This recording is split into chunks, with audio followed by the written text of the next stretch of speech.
is an important subject for a wide audience to know about. And I would advise you to sort of present your project just that way, saying this is what I feel is an important subject, and I think other people should know about as well. You should be really strategic about it, and find people with expertise that specifically relates to your project. The traditional humanities disciplines, history, anthropology, things like that. If you're doing a project about, an arts-related project, it doesn't make sense to have somebody who's, a PhD in a humanities discipline that doesn't apply to the arts. So obviously, if you want an art historian, you wouldn't want a professor of jurisprudence or something like that, But not to a degree, I can't, overemphasize that they're really an important part of it. And they could be academics at an university, college, or they can be independent scholars, or they can be sort of community members who have life experience and knowledge and expertise that other people do not. I just have a general question. How many years have you guys been funding these start doing this? The first documentary project grant, I believe, was 2002. And the grant has changed over years, both in terms of the amount of money that's offered, but also the areas that we fund. We used to fund documentary photography as well. We don't anymore. However, the new media grant opens up possibilities there for people working in photography. There's a lot of creative potential there. CCH itself has funded media for quite some time.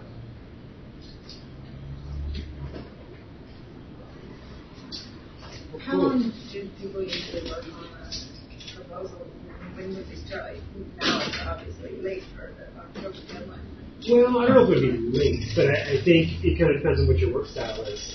You already have an order for all of this. That's true too. But I mean, if you're the sort of person, like myself, when I'm writing something, I like to crank it out really fast and then let it sit for a while and think about it and come back to it. That works. Some people are totally deadline driven and they can't crank it out until it's 2 hours from the deadline. What if you were to get your first try would be rejected, and you either change you still want to do the same film? Maybe you're willing to change your approach, or if your ducks rearranged, could you go back and apply for a grant for the same? Oh yeah, absolutely. People do all the time.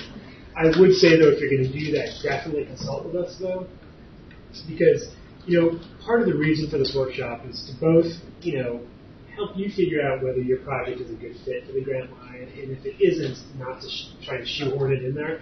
But it's also for me to kind of steer some projects away that I just know don't stand a chance. And I would only do that in the most extreme situation. But yeah, I mean, that's the idea. So I will advise you, if you don't get funded, contact me and we can talk about what worked right and what didn't work so well. In parallel with that, are there resources you could recommend people to for a broader source of these kinds of funding opportunities as opposed to just your group? Yeah, I mean, there are, they're saying more and more places are starting to fund media, and I use the word media because, I mean, it's all over the map, But, the big time sort of, it's not even exclusively documentary, but it's largely documentary. Funders are ITBS, Sundance Documentary Fund. I don't know, there are a whole range of them. I was going to say it's smaller, but I don't mean that. It is smaller in terms of money, but there are local foundations, of course. There's we offer something called the California Story Fund, which is a $10,000 grant and can support film and video projects. The stipulation there, however, that the total budget be under $50,000 and the project not be over 30 minutes long.